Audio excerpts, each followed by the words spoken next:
Bonjour Yves Poilane, je suis le directeur de Télécom Paris-Tech, également, j'allais dire presque accessoirement, président de l'association Pascaline, qui est un des co-organisateurs de cette journée. Donc je suis très heureux de vous accueillir ici pour cette journée alors de 4F, parce que formation de futurs formateurs.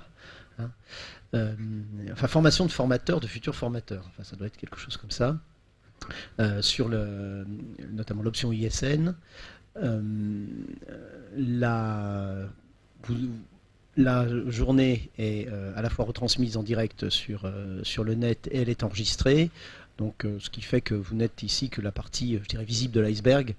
Il est clair que les profs ont des contraintes d'enseignement, chacun a ses contraintes d'agenda, et donc, pour éviter aux gens de se déplacer, nous la retransmettons. Il devrait y avoir à peu près 70 personnes, me disait Christian Coleman, le délégué général de Pascaline, qui devrait nous suivre aujourd'hui à distance, et puis après, un nombre quasiment infini de personnes susceptibles de regarder cette journée ou ces différents modules sur le net dans les jours qui viennent.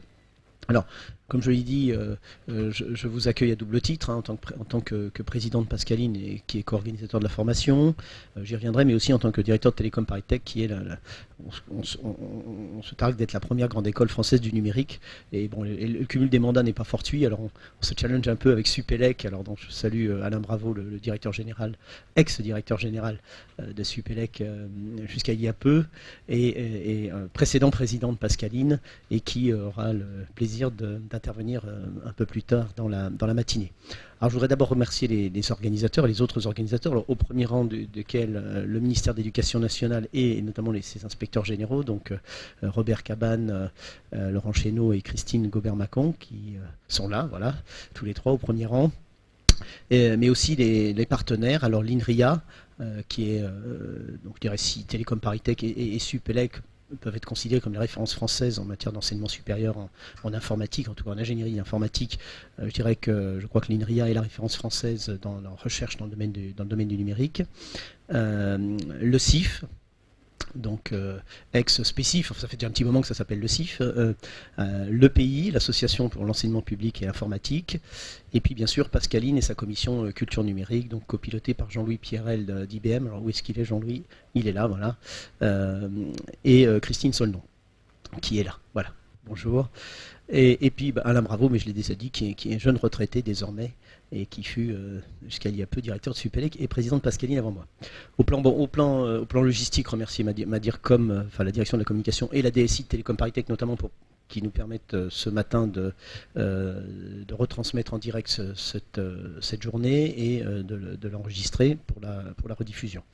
Alors, vous allez avoir droit à un message préenregistré de Fleur Pellerin, donc ministre notamment de l'économie numérique, qui est au demeurant également une des tutelles de l'école à côté du ministère du redressement productif, donc de l'école, j'entends Télécom Paris-Tech. Hein.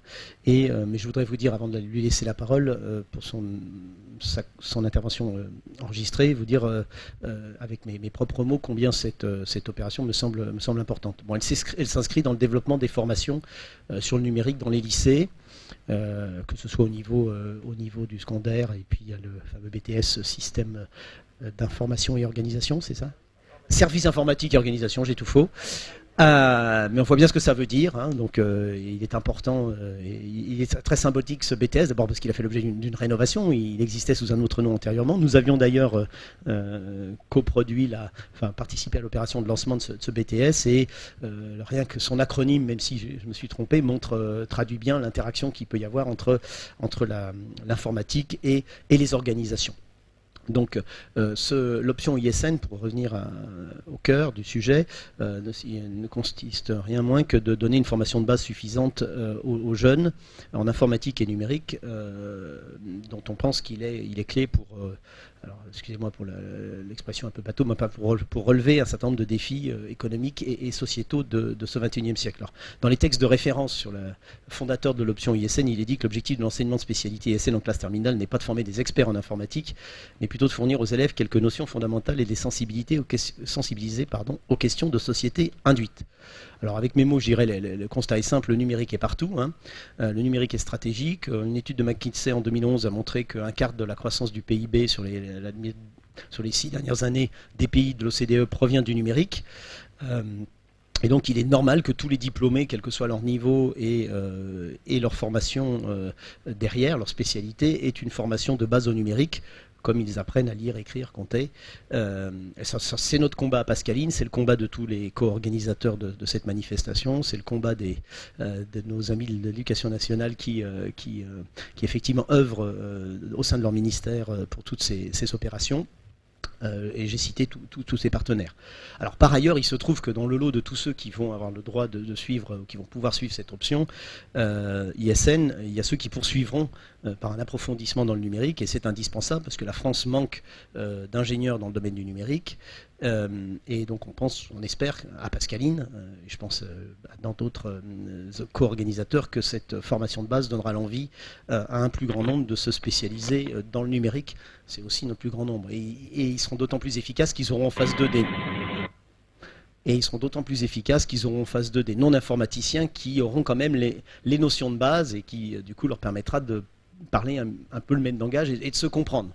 Parce qu'effectivement, l'informaticien seul, même s'il est compétent, innovant, entreprenant, il a des compétences personnelles avérées, il faut qu'il ait en face de lui des gens qui le comprennent aussi, et la formation de base est importante. Alors j'en profite, et je terminerai là-dessus, pour ajouter que la France a de sérieux atouts pour faire du numérique un facteur de son développement. Alors il se trouve que ce matin, j'ai un peu de concurrence, enfin nous avons un peu de concurrence, puisque effectivement le gouvernement annonce, et le président de la République annonce le lancement de 34 plans industriels pour doper l'économie française. Et j'ai fait le décompte parce que la liste alors j'en ai pris connaissance ce matin, mais sur les 34 plans industriels, il y en a 14 qui sont dans le domaine du numérique. Donc ça fait 40%. À peu près, donc c'est pas rien, donc ça veut dire qu'effectivement l'État français considère que le numérique peut prendre une place tout à fait importante dans le redressement productif, comme on dit aujourd'hui, et donc le développement économique de la France. Donc nous devrions voir se multiplier des succès comme ceux, alors je pense à Dassault Systèmes ou Criteo, qui sont deux entreprises très différentes de métiers, mais qui sont deux très grandes entreprises du numérique et qui marchent. Les grands succès ne sont pas qu'américains. Et alors à titre personnel, moi j'aimerais bien voir un peu plus de mes diplômés réussir en France plutôt que de devoir s'expatrier à l'étranger pour réussir.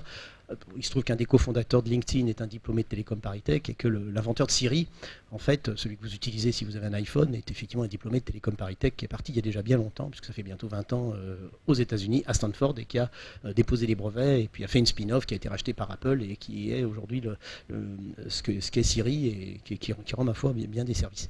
Donc j'ai cité ces exemples-là pour dire d'une part qu'il y a des succès français, il ne faut pas l'oublier, il y a des diplômés de nos grandes écoles, notamment en ingénieur du numérique, qui forment des gens qui sont compétents. Après, il faut un écosystème pour effectivement que ces succès se transforment dans l'économie française. Et nous apportons par la formation, vous par la formation secondaire et nous par la formation supérieure, nous apportons une pierre à l'édifice de ce défi que nous souhaitons relever. Voilà. Voilà ce que je voulais vous dire en introduction. Je laisserai certainement à Jean-Louis tout à l'heure de présenter le programme, et puis on va passer la parole à Fleur Pellerin, qui piaffe d'impatience. Merci. Mesdames et messieurs, bonjour. Je regrette, croyez-le bien, de ne pas pouvoir être là avec vous pour l'ouverture de cette journée 4F numérique dans les locaux de cette prestigieuse école, Télécom ParisTech, que je souhaiterais d'ailleurs remercier pour son accueil. Je voudrais aussi saluer l'association Pascaline, partenaire du développement de l'option ISN, Informatique et Sciences du Numérique, avec la Direction générale de l'enseignement scolaire au ministère de l'Éducation nationale. Un grand merci enfin à tous les intervenants et tous les participants de cette journée de travail, en particulier aux professeurs référents de l'option ISN et des BTS SEO. C'est grâce à vous que les nouvelles générations peuvent comprendre les clés de la révolution numérique. Votre rôle est absolument essentiel. Comme vous le savez, le numérique façonne notre société dans toutes ses dimensions. Il modifie notre accès à l'information, notre manière de concevoir les produits de demain, d'analyser notre environnement, de participer à la vie démocratique. Il est porteur d'espoir pour construire une société durable. La maîtrise des outils numériques permettra à la jeunesse de coopérer, d'innover, de créer, d'entreprendre, d'agir comme des consommateurs responsables et comme des citoyens éclairés, de préparer leur vie professionnelle. Qu'on ne s'y trompe pas, la plupart des métiers de demain requerront des compétences numériques. Voilà pourquoi il est essentiel d'inscrire l'option ISN et le BTS SEO dans une perspective sociétale, au-delà de la technique. Cet enseignement d'ouverture permet d'appréhender les enjeux de la transition numérique de notre société et de notre économie. Deux objectifs me paraissent particulièrement importants dans cette option. Tout d'abord, il faut faire prendre conscience aux jeunes élèves que la culture numérique est indispensable pour l'exercice de tous les métiers de demain. Ensuite, il faut amorcer des projets de formation supérieure, puis professionnelle, auprès des jeunes dans le domaine du numérique. Un effort particulier doit d'ailleurs être mené chez les jeunes filles, car oui, malheureusement, on croise encore trop peu de femmes dans le secteur du numérique. Les outils numériques sont le vecteur d'une transformation sans limite de notre tissu économique en termes de compétitivité et de création d'emplois. C'est pourquoi les filières de formation débouchant sur les métiers du numérique sont un enjeu décisif pour la France. Je suis donc ravie que l'option ISN soit progressivement étendue aux filières non scientifiques du lycée à partir de cette année, avec une généralisation à la rentrée 2014. La refondation de l'école de la République doit être l'occasion d'aller encore plus loin et d'enrichir les programmes, du primaire au supérieur, pour s'assurer que les générations à venir maîtrisent les outils et les enjeux du numérique. Il est essentiel que vous partagiez ces enjeux avec vos élèves, car la transition numérique de la France, c'est aussi vous qui la rendrez possible. Merci beaucoup à tous.